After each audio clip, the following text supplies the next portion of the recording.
First up, Sweden, Melodifestivalen, semi-final 4. We have 7 more songs to go. 2 will go straight to the finals, and then 2 more to Yes. Andra Chanson, and the second chance round. And Roy, I think, well, I instructed you, and you follow instructions well, to listen to the snippets Yes. and the clips of these songs. What was your overall impression of this semi?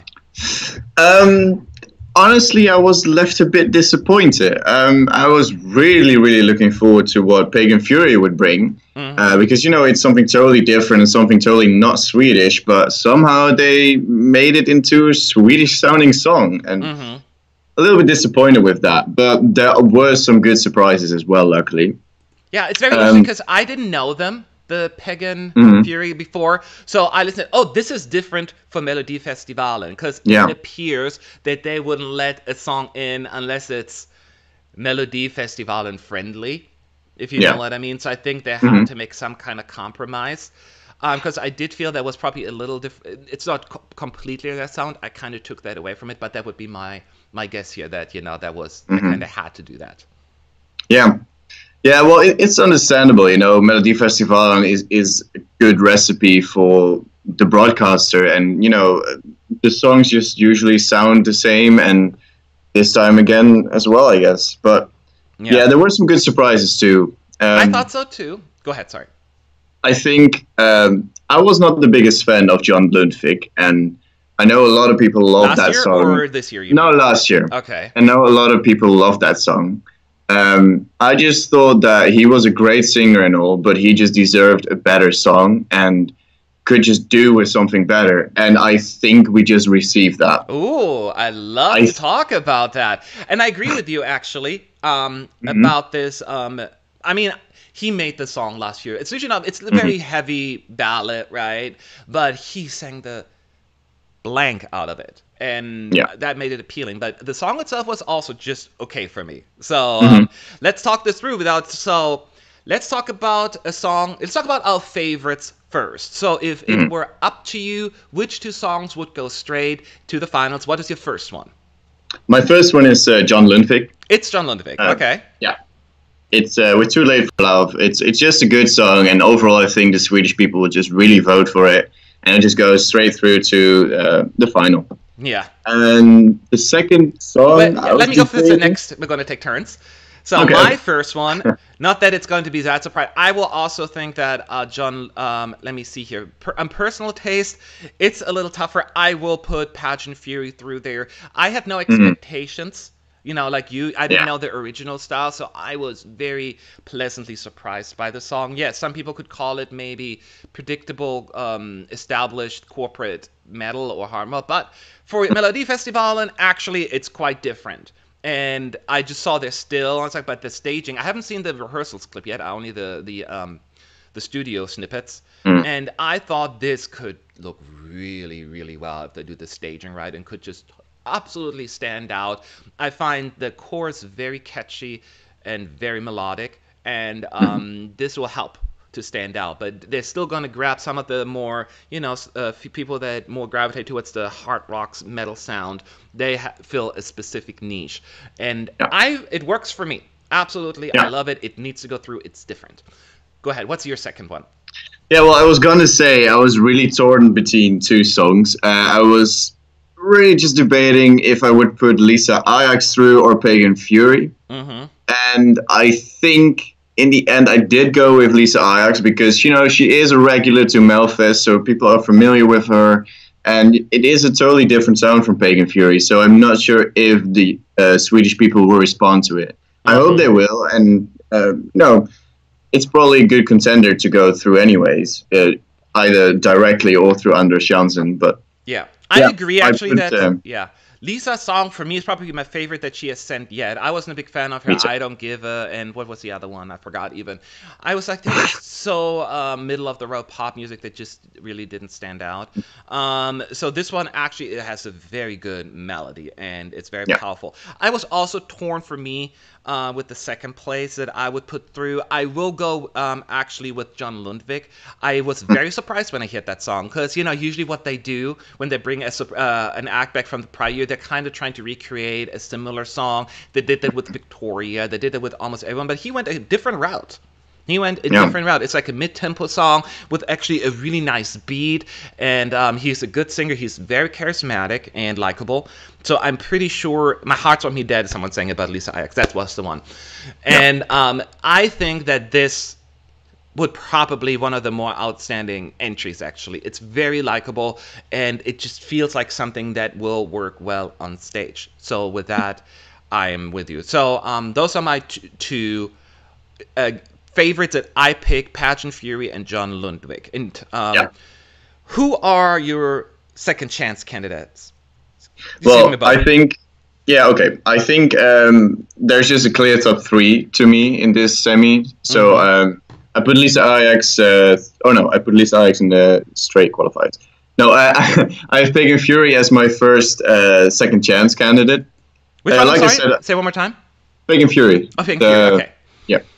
I just think that it's good enough to go through to second chance or to the final, but maybe it is a good thing that they'll go through the second chance round, because it is a sound that maybe the Swedish people will have to get used to. A grower more than anything. Yeah, I think it may be a bit of a grower, and I think it is the right path to take for them, even though I'd love to see them in the final, of course, because I always like myself some rock. Yeah.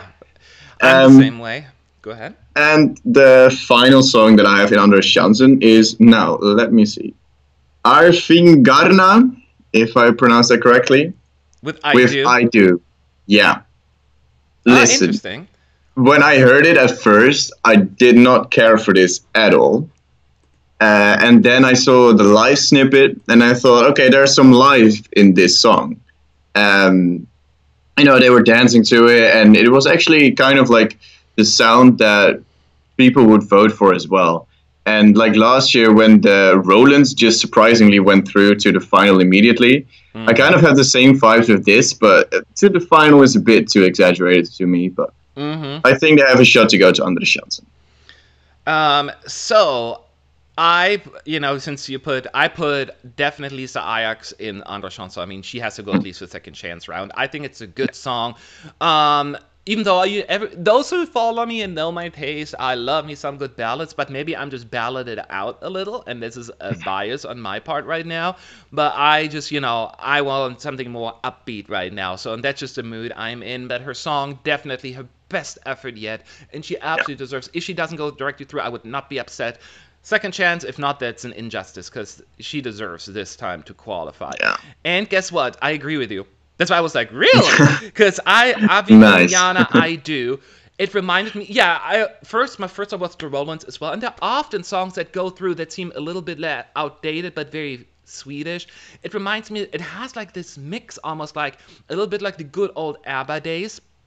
Of course, it's Swedish and they sing in English, but I get like the melodic progression there was similar, the style, and it reminded me a little bit from like 2000, several years ago. They had a singer called The Moniker, Oh My God, and that kind of music just really works in Meldodifestivalen, and I have a soft spot for it because it's a little different. Clearly not a winner, but I find it insanely charming and just different from the rest of the pack. And I definitely would love to see that one at least in second chance. And I could see that one then actually qualifying. This could definitely be a grower as well. Now, before we talk about the other songs, everyone in the chat, now is your time to ask Meldodifestivalen or Sweden-related questions. Make sure you use @ESC United so that I can see your questions and it's not just general chit-chat. No, so even though it's good chit-chat. It's good chit-chat. We want you to chit-chat, but for us to catch it because we know we're distracted. So we basically agree, Roy. We didn't discuss this up front before the live stream. On the four, more or less, but so that means we agree on the three non-qualifiers. Anton Hagman, he is the one that kicked out Lorraine a couple of years ago. Surprisingly as well. So now we don't even think he's going to make it through to the next round, huh?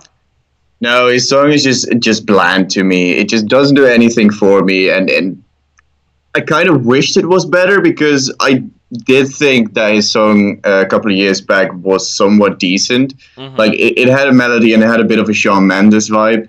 And I think what I've listened to right now, it didn't really grab me at all. And maybe the entire song will change that, but I don't think he has a big shot to qualify. I don't think so either. I appreciate, though, one thing I will appreciate that he sings in Swedish. I didn't think that he's Yeah. the kind of singer that go with the Swedish song, so applause for that. That being said, the song itself just kind of moves along. It doesn't make any waves, and with the new voting system they have in place where they kind of break it out by age groups, he may get a good amount of points with the younger voters, but I don't think he's going to make an impact in any other demographic there. Eurovision Online is asking, do you think Liamo and Hannah Firm have the best chance of winning Melfest?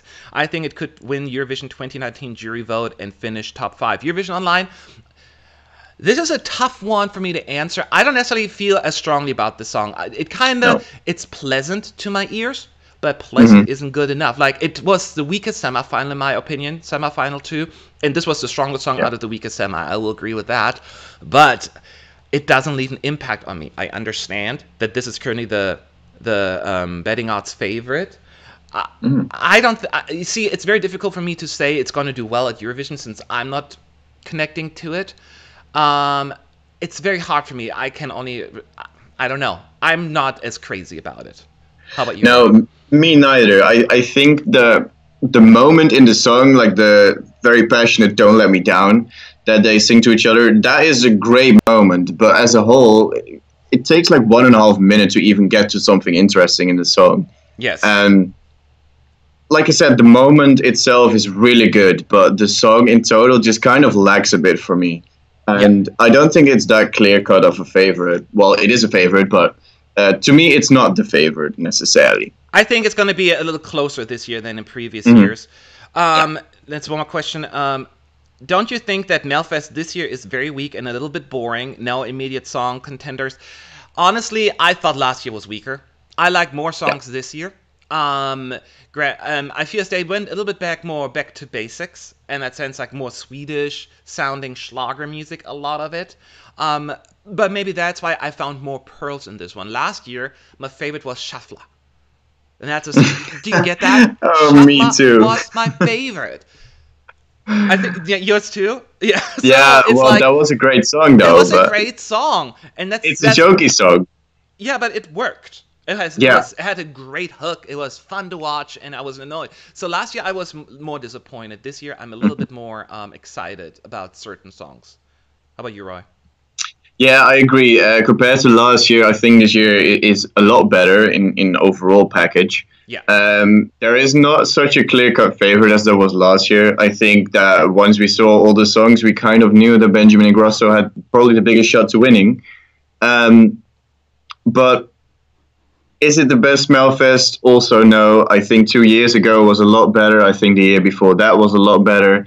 Compared to last year, this is definitely a bit better too. Yes. But it's a bit in the middle. It's a little in the middle. So let's wrap this up real quick. We shared our favorites. Now, Roy, who do you think is going to qualify? That is a different story.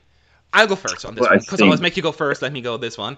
I believe, and I'm sure maybe some jaws will drop, but I was right last week, when Lena Hedlund went through, so I like to do some bold predictions. I think John Lundvik will go through directly, and I have this inkling, and it's going to be Avingana. I just have a feeling that people, especially older generation, they will respond to it, and with the way they get a little bit more weight now, it could squeeze through. There's always that song that squeezes through that has in that style. So I may not. I'm very confident it'll be a second chance, unless I really is terrible staging. But that is my guess, and then I'll put Paige and Fury and Lisa Ajax in second chance. My prediction. Go ahead. Okay.